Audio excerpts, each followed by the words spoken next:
Baristika komandasının üzvləriyik. Mən Səma. Mən Sərsəngə. Mən isə Fərha. Başlamazdan əvvəl sizə baristika adı haqqında məlumat vermək istəyirəm. Baristika qəhvə haqqında bir elmdir. Və biz buradayıq ki, bu mükəmməl, həm də maraqlı məhsul haqqında sizə bilgilərimizin əhəmiyyətini göstərək. Başlamazdan əvvəl sizə bir sual vermək istəyirəm. Qəhvənin dadı nə zaman yaxşı olur?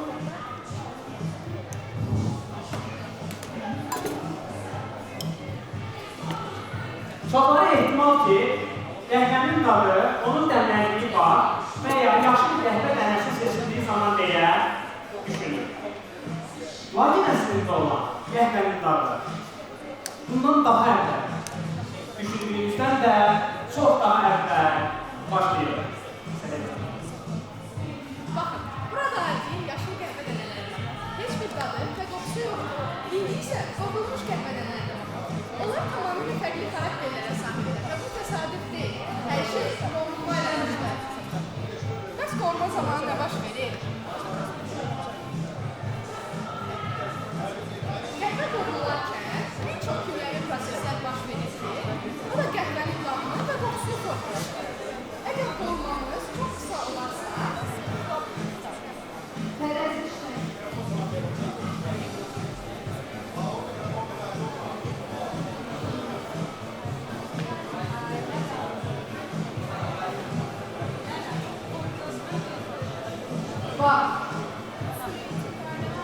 Əgər qorumamız çox qısa olarsa, qəhvənin dadı otlu və rəngli olmayan bir dad olacaq. Əgər qəhvə çox az olarsa, əgər qoruma çox tünd olarsa, qəhvənin dadı acı və rəngli olmayan bir dad olacaq. Lakin incə bir sərhəd var ki, məhz orada balans yaranır və məhz orada dadın mükəmməl seyrbazlığı baş verir.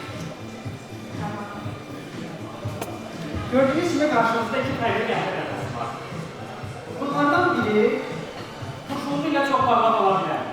Digər tərəfdən, əgər biz onu fərqli şəkildə qorursaq, bu zaman daha parlaq, daha kremli və daha çiçəkli notlara sahib ola bilər.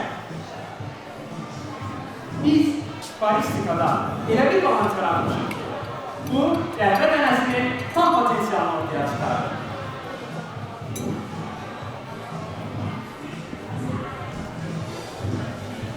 Bəs qəhvədə nə vacibdir qorumadan başqa?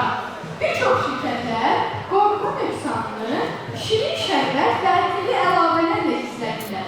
Lakin biz baristikada bu potensialı gizlətməyə çalışmırıq. Biz sizə kofenin olduğu kimi təklif edirik və onun bənzərsizliyini orqanik tərkiblərlə vurğulayırıq. Heç bir süni əlavələr yoxdur. Yalnız təbii tərkiblər, bizim hazırladığımız şərbətlər və əlbəttə ki, sevgi ilə hazırlanmış şirniyyatlar ki, qəhvəmizin tadını vurğulaya bilsin, onu boğmasın.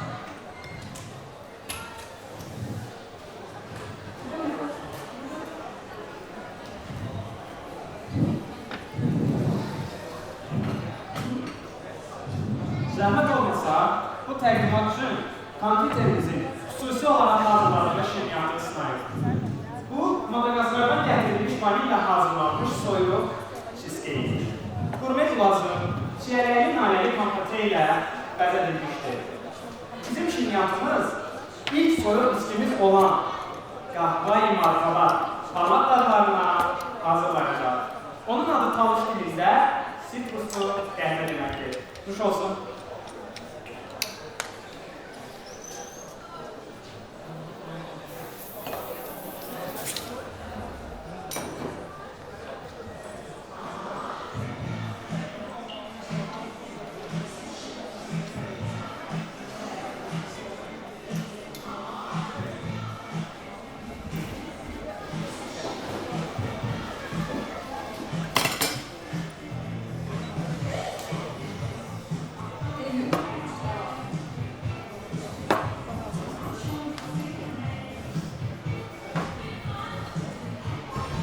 Bu ilişkiyə başlayanda biz daha çox ölkəmizdə sevilən iki məhsul əlavədir.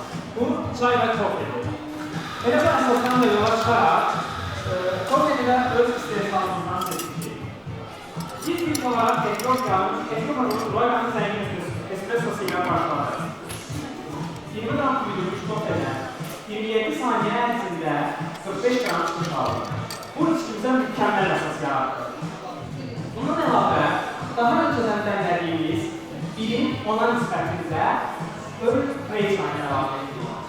Daha sonra 3 gün boyunca vakum paketdə saxladığımız limon, portakal və lime qabıqlarından hazırladığımız sitruslu oreo şəkərini əlavə etdik. Bu isə içimizə mükəmməl şəkildə balanslı yarattı.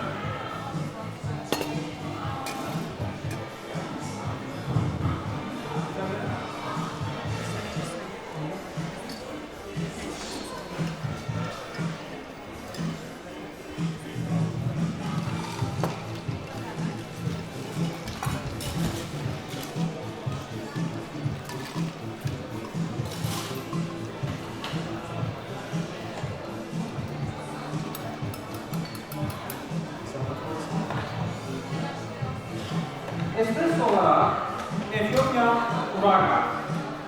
Klasik yuyulmuş espressoda Etiyopya Uraga. Tərkibində şirin piyanik və sitrus və bir çoxlarımızın tanıdığı çoban yastığı şəhərin notları ilə balans yarattı.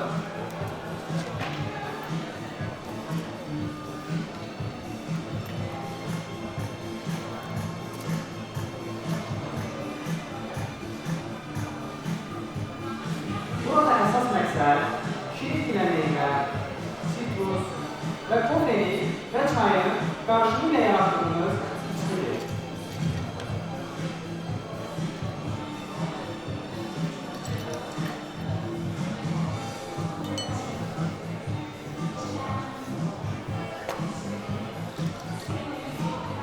Və sonda isə sitrusun zəngin acılığı qalır. Xoş olsun.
Banan, alüv şəkər və mango presindən hazırlanır.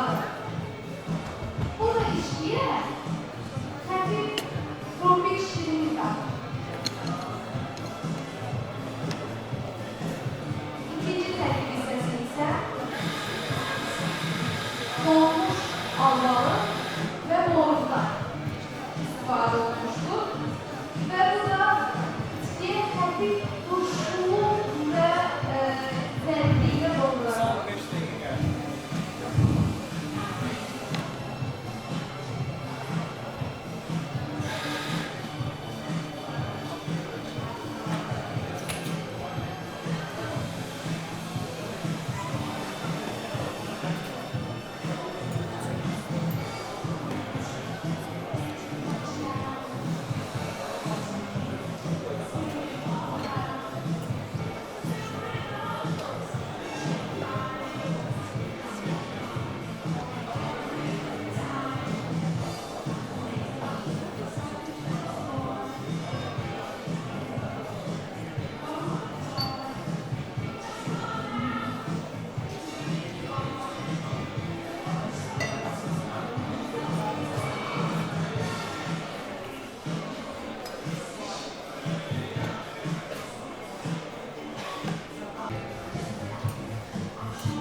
Kulaklar mükemmel şekilde birleşir ve kahve denesinin inspektörlarla olmalı.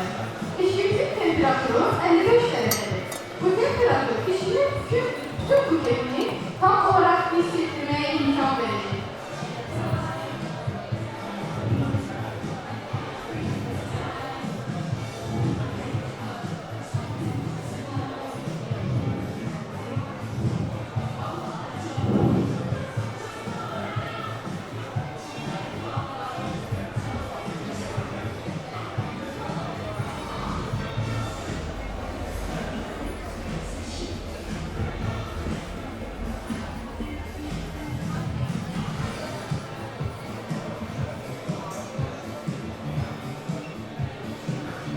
Bizim bəzək hissəsini dondurulmuş gilə meyvəli külələrdən hazırladığımız soyuq meyvəli köpüyü tamamlayacaq.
Darya, diktasyon, kesit, atmaca, örgü, üstel.